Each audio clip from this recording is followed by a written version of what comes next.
घर भी सजाती हैं, लेकिन हम घर ही नहीं बिजनेस भी संवारती हैं। लेकिन घर दफ्तर को चमकाने वाली महिलाएं जब कारोबारी दुनिया में कदम रखती हैं तो उनके साथ भेदभाव होता है। आज विमेंस डे पर केवल कोरे शब्दों से शाबाशी देने से काम नहीं चलेगा। समस्या को सुलझाना है तो पहले समस्या जाननी होगी। कोई बिजनेस शुरू करने में महिलाओं को पुरुषों के मुकाबले कितनी दिक्कतें का सामना करना पड़ता है, ये समझने के लिए सीएनबीसी आवाज और ब्रिकवर्क्स मीडिया ने किया एक बड़ा सर्वे। इस सर्वे के नतीजे हम आपके सामने पेश करेंगे और यकीन मानिए ये चौंकाने वाले आंकड़े रहेंगे और इस पर हम चर्चा भी करेंगे। हमारे साथ आज एक दमदार पैनल है। दिल्ली से कार्या, एक ई कॉमर्स पोर्टल की फाउंडर निधि अग्रवाल जुड़ रही हैं। हैदराबाद से मैप माई जीनोम की फाउंडर अनु आचार्य, बेंगलुरु से हैजगी की को फाउंडर जैनब बावा और मेरे साथ स्टूडियो में हैं क्रोम डीएम के फाउंडर और ब्रिकवर्क्स के फाउंडर पंकज कृष्णा, जिन्होंने इनफैक्ट हमारे लिए सर्वे कंडक्ट किया है। तो कई अलग अलग मुद्दों पर हमने चर्चा शुरू करने की कोशिश की है जो काफी अहम सवाल हैं महिलाओं के लिए, खासकर जो स्टार्टअप्स चला रही हैं उसमें काम कर रही हैं। उनमें से कुछ सवालों पर अगर आए तो महिलाओं को किस तरह से स्वीकार किया जाता है, यहाँ पर तो बहुत ही कंफर्टेबल आंसर सुनने को मिला है कि 69% काफी संतुष्ट हैं कि काफी वेलकमिंग एनवायरनमेंट मिलता है उनको स्टार्टअप में काम करने से। और साथ ही साथ एक जो अहम मुद्दा हमने उठाया इस सर्वे में वो ये भी था कि महिलाओं की संख्या क्या संतोषजनक है या नहीं, और इसका जवाब चौंकाने वाला है। 50% महिलाओं ने कहा बिल्कुल संतोषजनक नहीं है और इसमें मैं भी ज्यादा सरप्राइज नहीं हूं क्योंकि मैं एक्सपेक्ट कर रही थी कि इसी तरह का रिस्पांस मिलेगा। इनफैक्ट क्योंकि हम सभी महिलाएं हैं इस पैनल पर और सिर्फ एक ही पुरुष है पंकज, हम आप ही से सवाल पूछना चाहेंगे। पंकज, जो एज ग्रुप है वो 18 to 45 का है। आपने मेट्रो नॉन मेट्रो में लोगों से बात की। मुझे बताइए किस तरह की बाधाएं, क्या इश्यूज रहे हैं कि महिलाओं को उतनी प्राथमिकता नहीं मिल रही है स्टार्टअप्स में या फिर इस पर्टिकुलर इकोसिस्टम में, क्या दिक्कतों का सामना करना पड़ रहा है उन्हें? I think good evening everyone. I think there are lot of factors. इसमें ज्यादातर फैक्टर्स जो जनरली रहता है that is gender discrimination. That is the biggest factor that came into the survey. The results are very positive overall as far as if you look at gender discrimination, 70%, 69.2% लोगों ने कहा कि ज्यादा उन्होंने metros और non metros में gender discrimination face नहीं किया है, मोस्टली ड्यूरिंग अर्बन इंडिया। लेकिन इसमें थोड़ा स्क्यू रहेगा बिकॉज ये पूरा सर्वे अर्बन इंडिया का है and with in urban India also इसमें skew is more towards the metros which is Delhi, Bombay, Bangalore, Chennai, Calcutta, Hyderabad, Ahmedabad and Pune, and the balance is non metros. So 70% of the respondents are happy as far as gender discrimination is concerned. However, the other bigger concerns are the representation. महिलाओं और पुरुष का कितना representation है startups में. So you will see a major skew towards men. So if you were to do a calculation of the total number of startups, कितना startups हुए हैं पिछले एक साल में, लगभग 19,000 startups रही हैं, जिसमें से almost 83% startups have been founded by men. Okay, मैं उस पॉइंट पर अब हमारी एंटरप्रेन्योर्स को लाना चाहूंगी। ऐसा क्यों है कि महिलाओं की कमी है? क्या वो लाइमलाइट में नहीं है कि वाकई में महिलाएं कतरा रही हैं अपना खुद का कारोबार शुरू करने से? अनु, ये सवाल पहले आपसे मैं लेना चाहूंगी। असल में बात यह है कि जो महिलाएं जब कॉलेज से निकलती है तो काफ़ी सारी ड्रॉप आउट कर जाती है। तो अभी नंबर जो वर्क प्लेस में एटलीस्ट मेट्रोज में जो है वो कम है, नंबर वो बढ़ रहा है। हर साल हम देखते हैं कि वो बढ़ रहा है। तो जैसे जैसे वो वर्कफोर्स इंक्रीज होगा, जैसे हमारे और एंटरप्रेन्योर्स आएंगे इस एरिया में। लेकिन सच बात यह है कि महिलाओं को जब दिक्कतें, काफ़ी सारा उनको टाइम स्पेंड करना पड़ता है और जब साथ में एक स्टार्टअप के लिए इतना एफर्ट जब लगाते हैं और अगर थोड़ी उनको डिस्क्रिमिनेशन की वो आ जाती है तो फिर वो काफ़ी लोग वो बैकआउट हो जाते हैं। तो ये एक मुझे लगता है कि काफ़ी बड़ा एक प्रॉब्लम होता है काफ़ी लोगों के लिए।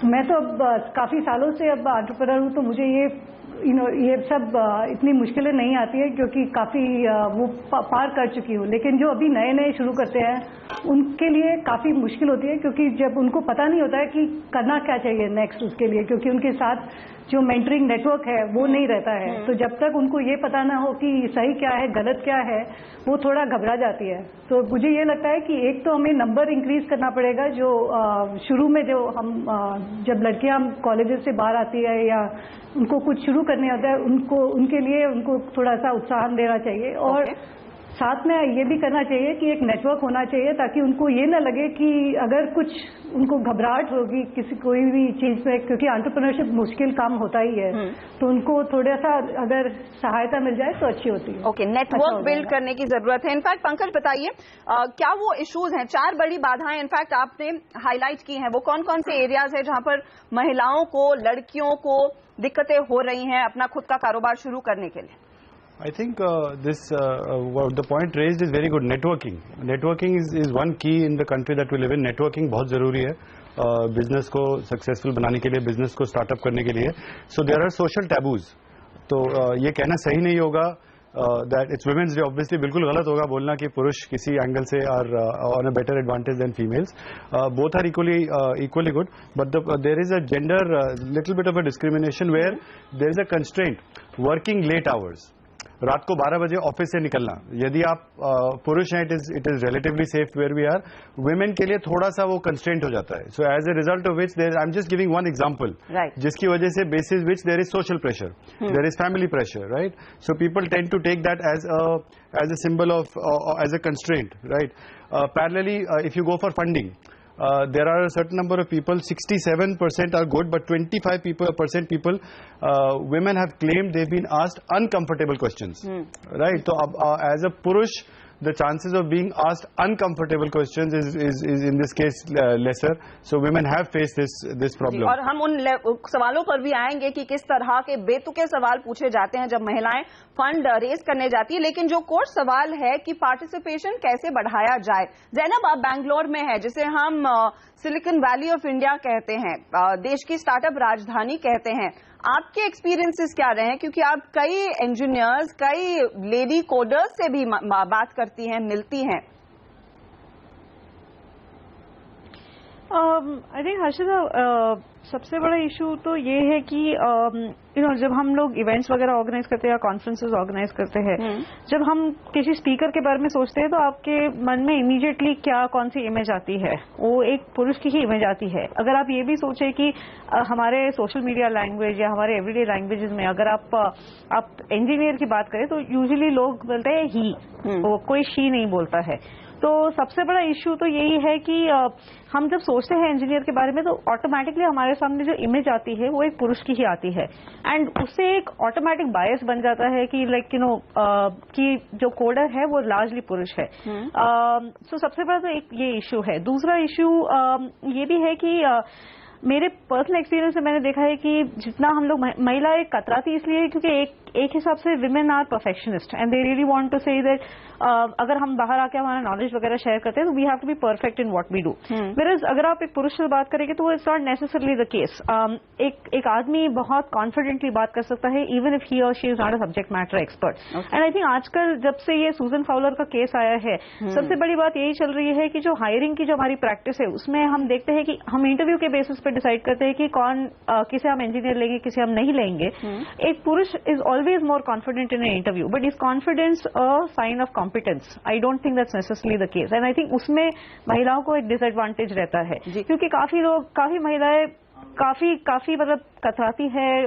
दे come from a low self confidence background for various reasons. तो फैमिली में ये रहता है कि कॉन्फिडेंस कैसे बढ़ाया जाए. मैं निधि आपसे सवाल पूछना चाहूंगी, क्योंकि आपने अपना खुद का बिजनेस काफी सालों से चलाया है. जब आप लोगों को हायर करती हैं, how you really imparting the confidence कि आप आ सकती हैं, आपकी कंपनी के लिए कोड कर सकती हैं और अगर चाहें तो उसी एनवायरनमेंट में कुछ और बिल्ड करने के बारे में भी सोच सकती हैं? जब हम लोगों को कार्या में इंडक्ट करते हैं तब हमारे 4 बेसिक ऑर्गेनाइजेशन फंडामेंटल्स हैं जिनको हम अपने कोर वैल्यूज मानते हैं। उनमें से सबसे पहला और सबसे बड़ा कोर वैल्यू यही है कि आप कार्या को तब ज्वाइन करें जब आपको लगता है कि कार्या आपके लिए कुछ कर सकता है और आप कार्या के लिए कुछ कर सकते हैं। सो बिलीफ एक बहुत बड़ी एस्पेक्ट है जिसको हम वैल्यू देते हैं और एक्चुअली इनकरेज करते हैं। मैं हमेशा अपनी टीम को यही कहती हूँ कि आप मुझसे अपना काम ज्यादा अच्छे से कर सकते हैं, इसीलिए आप यहाँ पर हैं। इसीलिए आप प्लीज वो करें जो आपको बेस्ट लगता है आपके फंक्शन के लिए, एंड मैं यहाँ आपको इनेबल करने के लिए हूँ। राइट, सो सीईओ होने के नाते मेरा काम यही है कि मैं अपनी टीम को ऐसे सिलेक्ट करूं जो अपने फंक्शंस को एकदम फ्रंट से लीड करे, इनोवेट करे, क्वेश्चंस पूछे अपने आप से, अपनी टीम से और मुझसे भी, और मुझसे वो सहायता या वो इनेबलमेंट मांगे जिनसे वो अपना काम और भी बेटर कर सके। मुझे यहाँ पर एक छोटा ब्रेक लेना होगा, लेकिन ज़ैनब ने एक मुद्दा उठाया सूजन फाउलर का। ये एक कोडर थी, एक इंजीनियर थी जो उबर में काम कर रही थी, और ये सिलिकॉन वैली की बात है, और उनका एक्सपीरियंस बिल्कुल अच्छा नहीं था। उन्होंने एक बड़ा लेख भी लिखा था, एक ब्लॉग में लिखा था कि किस तरह से उबर जैसी कंपनियां डिस्क्रिमिनेट करती हैं। तो ये सिर्फ भारत की प्रॉब्लम नहीं है, ये शायद दुनिया भर की प्रॉब्लम है, लेकिन इसको एड्रेस करना और यहाँ पर एक तरीका निकालना, रास्ता निकालने की जरूरत है। इस पर आगे चर्चा करेंगे जरूर, लेंगे एक छोटा सा ब्रेक और लौटेंगे। अंतर्राष्ट्रीय महिला दिवस पर हम एक खास सर्वे लेकर आ रहे हैं सीएनबीसी आवाज पर, जो हमने ब्रिक वर्क मीडिया के साथ आयोजित किया, और यहाँ की फाइंडिंग्स काफी चौंकाने वाली हैं।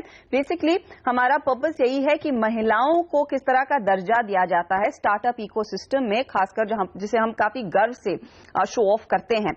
अब तक हमने देखा है जो भी यूनिकॉर्न है वो ज्यादातर मेल ही हैं। एक ही यूनिकॉर्न का नाम आता है शॉपक्लूज में, राधिका अग्रवाल, और वो इकलौती शायद एक यूनिकॉर्न फाउंडर रहेंगी। लेकिन हमारे साथ कई एंटरप्रेन्योर्स हैं और उनसे हम कोशिश कर रहे हैं ये जानने की क्या इश्यूज हैं। एक हमने सवाल उठाया था कि क्या महिला फाउंडर्स को गंभीरता से लिया जाता है, और लेडीज मैं आपको बता दूं 41% हमारे रिस्पोंडेंट्स ने कहा नहीं, और एक स्ट्रेट आंसर है कि बिल्कुल सीरियसली नहीं लिया जाता। 39% कह रही कि हाँ सीरियसली लिया जाता है, और 20% are in that may be category undecided. Anu, दिक्कतें क्या हैं, वो कौन से पॉइंट्स हैं जिसको लेकर लोग कन्विंस नहीं है कि एक महिला कारोबार चला पाती है? आई थिंक जैसे अगर हम पीछे पुराने जमाने में देखें तो पहले जो महिलाएं पहले जो बिजनेसेस में आती थी तो वो नेम सेक वाली डाले जाते थे। तो आई थिंक वहां से एक तो बायस वहां से शुरू हो गया। दूसरा ये है कि अभी जब कोई जाती है तो उनको ये भरोसा नहीं होता है क्योंकि उन्होंने उस टाइप की लोगों को देखा नहीं है पहले सक्सेसफुल होते हुए। तो जैसे अगर कोई इन्वेस्टमेंट के लिए जाए तो उनको एक ऐसा उनके मन में एक मॉडल रहता है कि इस टाइप के लोग सक्सेसफुल होंगे। तो इसीलिए ऐसे होता है कि जब कोई महिला जाती है और उनको थोड़ा सा अजीब, वो थोड़े अलग से वो क्वालिफिकेशन से आती है, वो उनका जेंडर अलग होता है। तो आई थिंक एक तो वो नेचुरल बायस रहता है जिसको हमें जब तक ज्यादा नंबर्स नहीं आएंगे तब तक ये चेंज नहीं होगा। तो ये इनहेरेंट बायस है क्योंकि पहले से जो लोगों ने देखा है उनके दिमाग में वो कंडीशनिंग हो चुकी है। दूसरा ये है कि आई थिंक जो जितने लोग आते हैं उनको ये देखना होगा कि ये जब महिलाएं आती है तो उनको पहले कुछ सक्सेसफुल बना के देखना, मतलब पहले उसको कोई हद तक लेके जाना होगा उस वेंचर को, तभी उनको सीरियसली लिया जाएगा। लेकिन अगर सेम क्वालिफिकेशन से कोई लड़का है तो शायद उसको चांस मिल जाएगा शुरू में ही। तो ये बायसेस की वजह से है। और दूसरा ये है कि इतने नंबर्स नहीं है अपने जो ऑलरेडी सक्सेसफुल हो चुके हैं। तो जब से ये नंबर चेंज हो जाएंगे तब थोड़ा ये बायस चेंज हो जाएगा। मुझे ज़ैनब, क्योंकि आप इनफैक्ट हैज़गी कई इवेंट्स आयोजित करता है, मुझे बताइए महिला कोडर्स या इंजीनियर्स की संख्या क्या है? कितने लोग सामने आकर अलग अलग काम करने को तैयार हैं? Are they really forthcoming to work on different projects? I think that's not a problem. I mean, issue ये नहीं है कि people are not willing to come forward and work on projects. The question is how much is the hiring, how much is HR willing to give responsibility, or how much is your management willing to give you responsibility. Like कल मैं किसी से बात कर रही थी और वो बता रहे थे कि अरे ये महिला इनिशिएटिव नहीं लेती है तो इसलिए हम उनको प्रमोट नहीं कर सकते हैं। लेकिन अगर आप देखें तो उन्होंने जो भी काम किया है वो इतनी अच्छी तरह से किया है कि आप उनको प्रमोट इसलिए नहीं करें क्योंकि आप उनको ऑलरेडी एक लोअर पोजीशन में रख रहे हैं। सो अगर आप उनको लोअर पोजीशन में रख रहे हैं और फिर आप कह रहे हैं कि वो इनिशिएटिव नहीं ले रही है, तो आप एक ऑटोमेटिक बायस इंट्रोड्यूस कर देते हैं कि महिला इनिशिएटिव नहीं ले पाती है। हमारे यहाँ जब हमने लास्ट ईयर डिस्कशन किया था विमेन इन टेक के बारे में, एक इंजीनियर आई थी ओला से जो कह रही थी कि मुझे कोई लैक ऑफ सेल्फ कॉन्फिडेंस नहीं है कि मैं अपना काम इतनी अच्छी तरह से कर सकती हूँ, just like my male colleagues can do. लेकिन अगर आप उनकी आज सिचुएशन देखें तो उनके अगेंस्ट जो प्रमोशन बायस है वगैरह, जब उनको they just not allowed to climb up the ladder, then what do you just fall out because you are demotivated. True. वक्त हो रहा है एक छोटे से ब्रेक का। आपने ओला मेंशन किया और इनफैक्ट मैं एक रिपोर्ट भी पढ़ रही थी कि ओला में बहुत कम महिलाएं काम करती हैं। आप बात कर रहे हैं एक यूनिकॉर्न की जो उबर जैसी कंपनी को टक्कर दे रहा है और महज 5% महिलाएं होंगी शायद उस टीम में जो इस कंपनी के फाउंडर को इस पर जोर देना चाहिए और बदलने की जरूरत। हम लेंगे एक छोटा सा ब्रेक। इनफैक्ट पंकज से कुछ और इंसाइट्स लेंगे जरूर और फाइंडिंग्स पर। आप बने रहिए सिंधी से आवाज के साथ।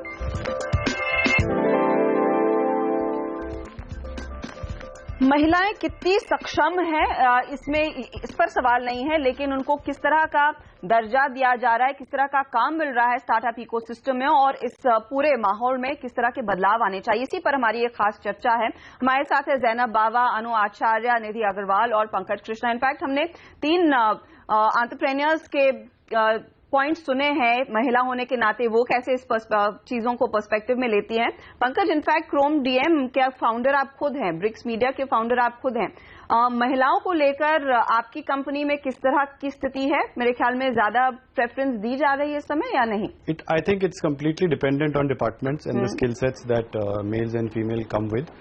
Just to give you a perspective, पहले तो we are the largest research firm today. We are present in 3,300 towns and 2,15,000 villages से डेटा आता है। अब जो डेटा आता है उसमें जो फील्ड स्टाफ है which is mostly male skewed, mostly 100% male skewed. So there are some 650 people on the ground जो फील्ड से डेटा उठाते हैं वो मोस्टली मेल्स रहते हैं। दूसरा कॉल सेंटर्स हैं। Call centres is where the data comes through telephone, comes through the servers, comes through the net. वहाँ पे almost 90% females क्यों है?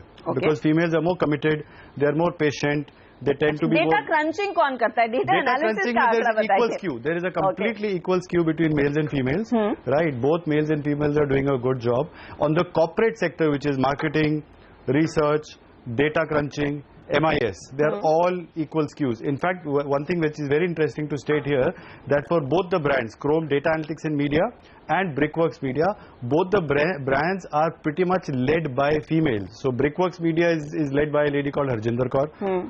Brickworks Media, which has done the survey, is led by Pooja Srivastava. Both females leading taken. A team of males. Pankaj, point taken. लेकिन ये जो 2-3 चीजें पंकज ने ली है, कही है कि रिसर्च, मार्केटिंग, कम्युनिकेशन ये एरियाज हैं जहां पर महिलाओं को तो पहले से ही ब्रैकेट किया गया है। ऑफ कोर्स डेटा एनालिटिक्स में I am glad to hear it's an even number 50-50 male and women ratio in his company. लेकिन निधि, मैं आपसे समझना चाहूंगी सॉल्यूशंस कैसे हैं, कहां पर हैं, कैसे इस माइंडसेट को तेजी से बदला जाए ताकि महिलाओं का भी कंट्रीब्यूशन जो स्टार्टअप इकोसिस्टम में काफी अच्छा है और ज्यादा है उसकी भी प्रशंसा हो।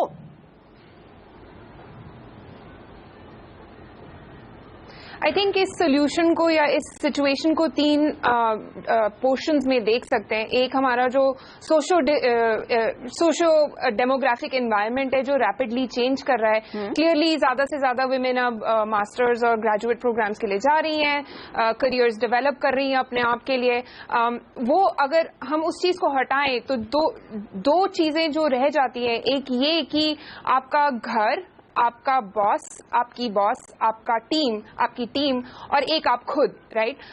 सो एज फार एज घर इज कंसर्न, मैं जेन्युइनली आशा करती हूँ कि इंक्रीजिंगली फैमिलीज जिनकी बेटियां हैं, मॉम्स हैं, बहनें हैं, वो अपने women with in the house hold को इनकरेज करें कि वो इंडिपेंडेंट रहें financially, education wise and even emotionally, right? उस चीज, उस बढ़ावे के साथ ही वो ऑफिस एक पॉजिटिव स्टेट ऑफ माइंड से एंटर करेंगी। ऑफिस के अंदर मैं रेकमेंड और रिक्वेस्ट करूंगी कि जिन टीम्स में विमेन है और जिनको विमेन रिपोर्ट करती है वो ये रिकॉग्नाइज करें कि विमेन को जेन्युइनली इमोशनल सपोर्ट और इमोशनल इंकरेजमेंट की जरूरत रहती है, बिकॉज वो जेन्युइनली बहुत ज्यादा सेल्फ इवैल्यूएटिव और सेल्फ एनालिटिकल होती हैं। Okay, just by virtue of being women and who they are. दीदी, I am sorry, I am cutting in here. मैं अनु आपसे फाइनली ये पूछना चाहूंगी कि इन्वेस्टर्स को भी क्या अपना माइंडसेट थोड़ा सा बदलना होगा कि अगर एक महिला फाउंडर है तो उससे अजीब बेतुके सवाल ना पूछे कि अगर आपकी शादी हो जाएगी तब बिजनेस का क्या होगा, कि आप घर और बिजनेस कैसे संभालेंगी? बिल्कुल, ये तो बिल्कुल पूछने के क्वेश्चंस होते ही नहीं है, क्योंकि अगर आप इन्वेस्टमेंट के लिए जा रहे हैं तो आपको इन्वेस्टमेंट के बारे में पूछना चाहिए कि बिजनेस को आप कैसे बढ़ाएंगे, या उस सेम क्वेश्चन पूछने चाहिए जो एक पुरुष को पूछा जाता है। तो ये जो डिस्क्रिमिनेशन होता है, जो जिस तरह के सवाल पूछते हैं, ये या तो हम एंटरप्रेन्योर को पूछ रहे हैं या फिर कोई जो जॉब एप्लीकेंट को पूछे, तो उसमें भी मुझे ये गलत बात लगती है। तो ये कल्चर हमको जो इकोसिस्टम है वो चेंज करना पड़ेगा, इंटरनली भी कंपनीज में चेंज करना पड़ेगा, और ये इकोसिस्टम जो यानी कि बड़े बदलावों की जरूरत है, और शायद वो पहला बदलाव अपने खुद से शुरुआत करें, घर पे हो, अपने ऑफिस में है, और ऑफ कोर्स जिन लोगों से आप लोग बातचीत भी करते हैं उसमें हो। और मैं उम्मीद कर रही हूं कि अगली बारी जब हम आपसे बात करें इस तरह का माहौल ना हो, ज्यादा से ज्यादा महिला एंटरप्रेन्योर्स आगे आए, अपना कारोबार शुरू करें, और बहुत कम पेन पॉइंट्स हो। बहुत बहुत शुक्रिया आप सभी का हमारे लिए समय निकालकर इस खास चर्चा में जुड़ने के लिए। नमस्कार।